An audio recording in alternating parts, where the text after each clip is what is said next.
Sejam bem-vindos a mais um vídeo do canal. Hoje esse vídeo é para quem está estudando para concurso de delegado de polícia ou já está na carreira. A gente vai falar sobre doutrina policial. Se você acha que o inquérito policial é inquisitivo e não tem contraditório e ampla defesa, precisa assistir esse vídeo até o final.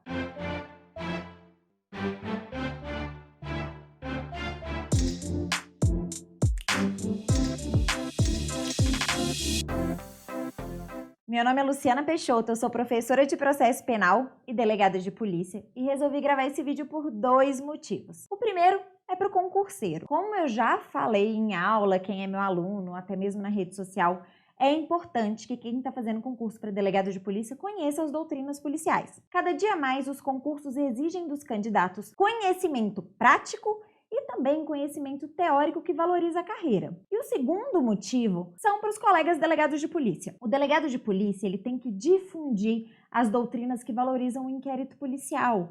Essa visão moderna, essa visão constitucional do inquérito traz importância para o nosso instrumento de trabalho e também valoriza a carreira do delegado de polícia. Então, eu espero que todos os colegas passem essas informações para frente e tenham conhecimento das novas doutrinas e da nova visão do processo penal. Então, nós vamos falar um pouquinho hoje da possibilidade de aplicação de contraditório e ampla defesa em inquérito policial. Quando eu comecei a estudar para concurso público, a gente não tinha muito doutrina policial. Na verdade, quem escrevia doutrina policial normalmente eram delegados que estavam fazendo mestrado, doutorado, mas não era comum que o concurseiro estudasse por livros escritos por delegados de polícia. Os concurseiros estudavam por livro escrito por magistrados, por promotores e defensores no geral, que é a doutrina clássica. Assim como vocês, eu também estudei por esses livros e realmente eles foram importantes para a minha formação de base. Mas hoje a gente tem uma visão diferente do processo penal, principalmente do inquérito policial. Então eu aprendi que o inquérito ele é idoso. Tenho certeza que você que está estudando em casa aprendeu esse método mnemônico também para poder lembrar das características do inquérito policial. Então, quando se fala que o inquérito é idoso, faltou até o "é" aqui no início, ó. Ele é escrito, ele é inquisitivo, ele é indisponível, ele é dispensável, ele é oficioso, sigiloso e oficial.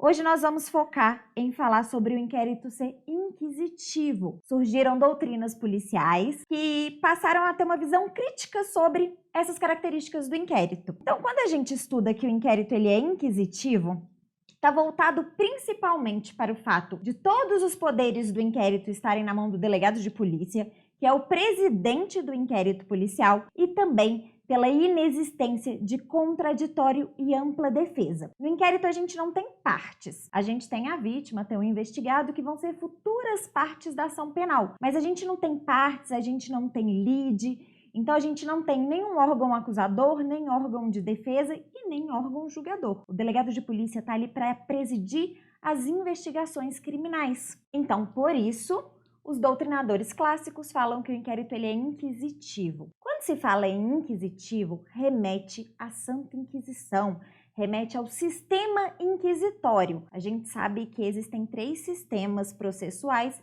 inquisitório, acusatório e misto. E mesmo agora estando sedimentado no Código de Processo Penal, no artigo 3A, pelo pacote anticrime, que o sistema processual brasileiro é acusatório, continuam defendendo a doutrina majoritária aí, que não está relacionada à atividade policial, continua defendendo que a parte pré-processual, que é o inquérito, ele é inquisitivo. Então, ele tem características do sistema inquisitório. Existe diferença entre a nomenclatura inquisitório e inquisitivo? Existe. Marta Sade foi quem começou a desenvolver esse raciocínio. Quando se fala em sistema inquisitório, a gente vai lembrar da Santa Inquisição. Era um sistema arbitrário. Confundia-se o poder de investigação com o poder de julgar. A gente não tinha divisão de tarefas.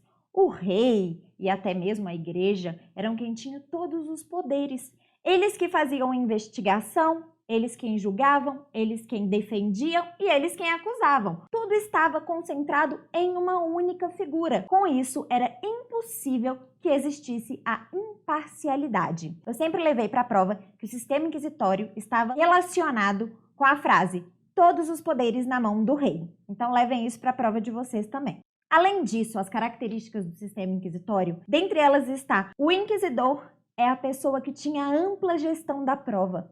Ele quem decidia o que ia ser prova, o que não ia, e é impossível você julgar sendo que você realizou todo o processo de investigação. Então a gente não tinha a parcialidade do órgão julgador. Além disso, eles buscavam a verdade absoluta. E o sistema de provas utilizado era o sistema tarifário. Então existia um ranking das provas. A rainha das provas era a confissão. E depois as outras provas, cada uma tinha o seu valor, mas elas eram de menor importância.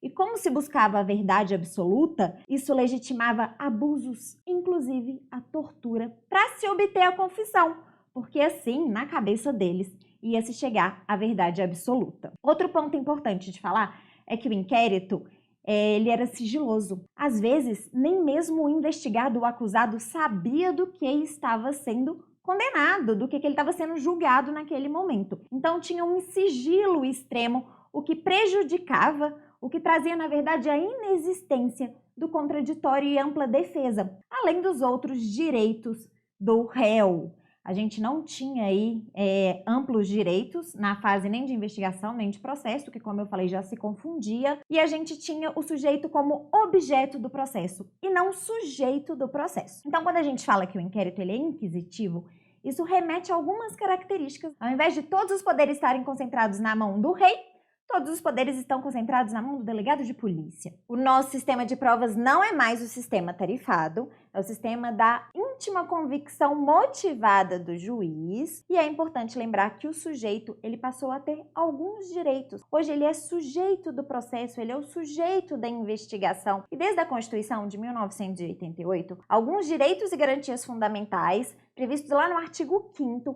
passaram a ser aplicados, inclusive, em procedimentos administrativos. A possibilidade de se aplicar em procedimentos administrativos ganhou um nome doutrinário de processualização dos procedimentos. Então, sempre que possível, deveriam ser aplicados os direitos e as garantias fundamentais em procedimentos administrativos. Por esse motivo, Marta Sade e alguns doutrinadores passaram a afirmar que a gente não podia falar mais que o inquérito ele era inquisitório, porque inquisitório remetia àquele sistema arbitrário de investigação que se confundia com o julgamento e também levava a vários abusos. O inquérito, por isso, deveria ser chamado de inquisitivo, porque já incidiam alguns direitos e garantias fundamentais, como, por exemplo, proibição de provas ilícitas, presunção de inocência, direito ao silêncio, intranscendência das investigações. Então, alguns direitos e garantias fundamentais já eram aplicados mesmo na fase pré-processual. Durante muito tempo, passou ainda a se afirmar que não existia contraditório e ampla defesa em sede de inquérito policial. Porém, hoje a gente tem uma visão constitucional da investigação, o que alguns doutrinadores, como Rafael Moraes, chama de devida investigação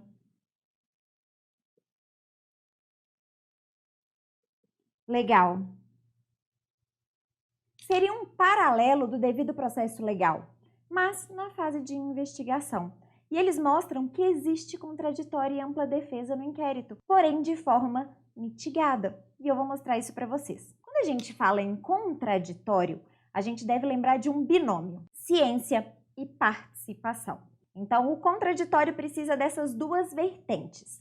Quando a gente fala em ciência, a gente tem que lembrar que no inquérito existe direito à ciência. E eu vou lembrar vocês com exemplos para vocês nunca esquecerem. Quando a gente entrega uma nota de culpa no auto de prisão em flagrante, né? A gente lavra no auto de prisão em flagrante e precisa, ao final, dentro de 24 horas, entregar a nota de culpa para o preso. A nota de culpa é um instrumento formal dos motivos da prisão. Então, é o meio pelo qual o preso toma conhecimento dos motivos da sua prisão e da autoridade que está realizando a prisão. Então, isso está relacionado ao direito de ciência. É um direito dele de ter conhecimento dos motivos da prisão e também de quem está prendendo. Outro ponto importante de se falar é a súmula vinculante número 14.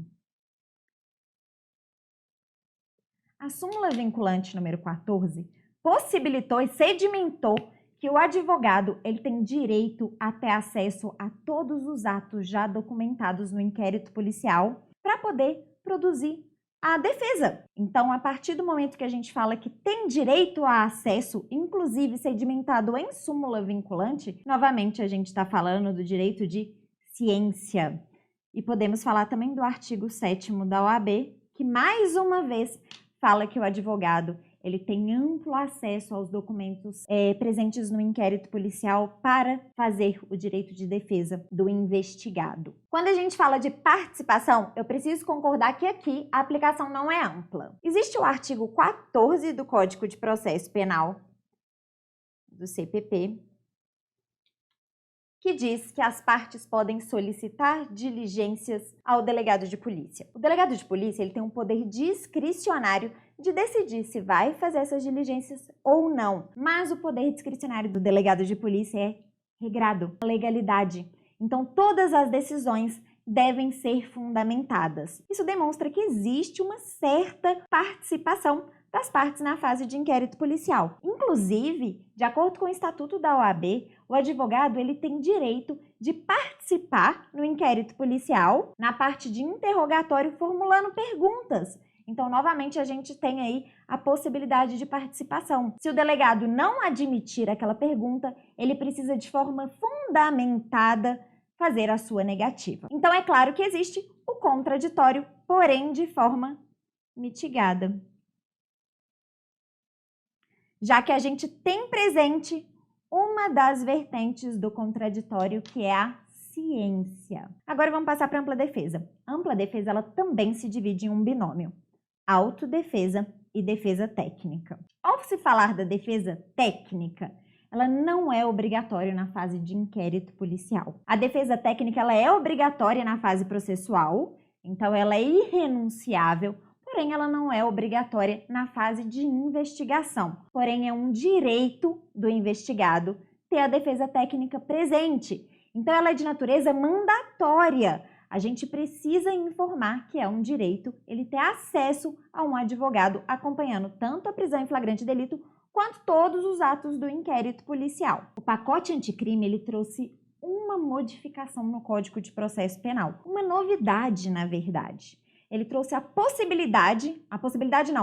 obrigatoriedade de defesa técnica em sede de inquérito, mas ainda para alguns casos específicos. Então, aqueles agentes do Estado de Segurança Pública que utilizem da força letal, eles vão ser necessariamente acompanhados por uma defesa técnica durante todo o procedimento de investigação. Então, isso mostra a importância do inquérito, porque nesse caso específico é indispensável o acompanhamento por um advogado ou por um defensor público. Então, a gente já tem alguma espécie de obrigatoriedade de defesa técnica em sede de inquérito policial. Agora vamos falar sobre autodefesa.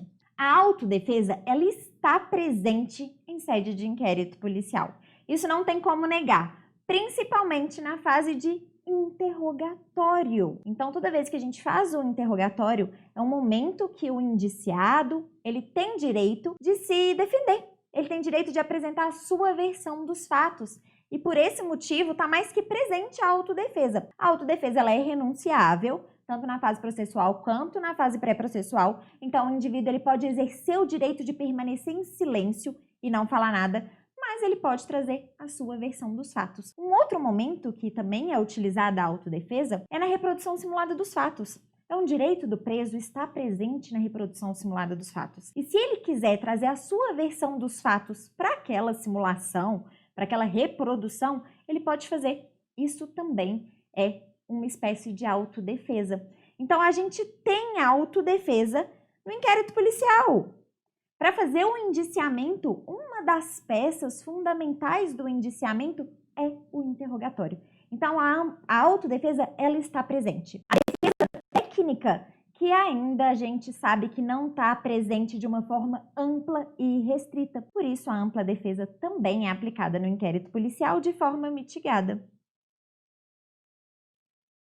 já que a gente tem contraditório e ampla defesa, apesar de mitigados no inquérito policial, e a gente viu que o delegado de polícia, ele não tem todos os poderes assim na mão dele. Por quê? A discricionariedade é regrada. Então, todos os atos do delegado de polícia devem ser motivados. Por esse motivo, o inquérito não deveria mais ser chamado de inquisitivo, e sim apuratório. Apuratório é a nomenclatura que mais valoriza o nosso instrumento de investigação. Eu trouxe para vocês essa imagem do Papa que foi desenvolvida pelo Rafael Moraes. Estou trazendo com autorização, viu, gente? E ele fala que o inquérito hoje, numa visão moderna, numa visão constitucional, ele não pode ser chamado mais de idoso. O método mnemônico que os estudantes para concurso de delegado de polícia deveriam usar é o Papa.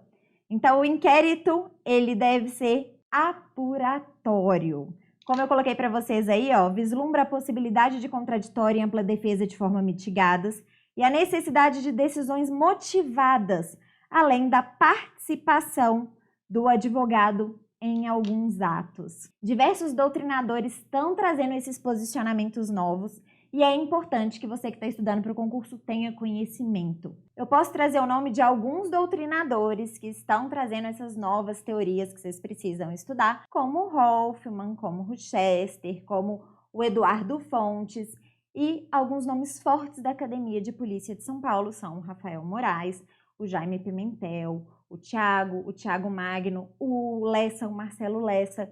Então, a gente tem diversos professores da Academia de Polícia e também doutrinadores que querem valorizar tanto o inquérito policial quanto a carreira do delegado de polícia. Vou trazer outros vídeos com os outros posicionamentos, porque eu acho importante a gente divulgar. Eu espero que você tenha gostado e eu espero vocês no próximo vídeo.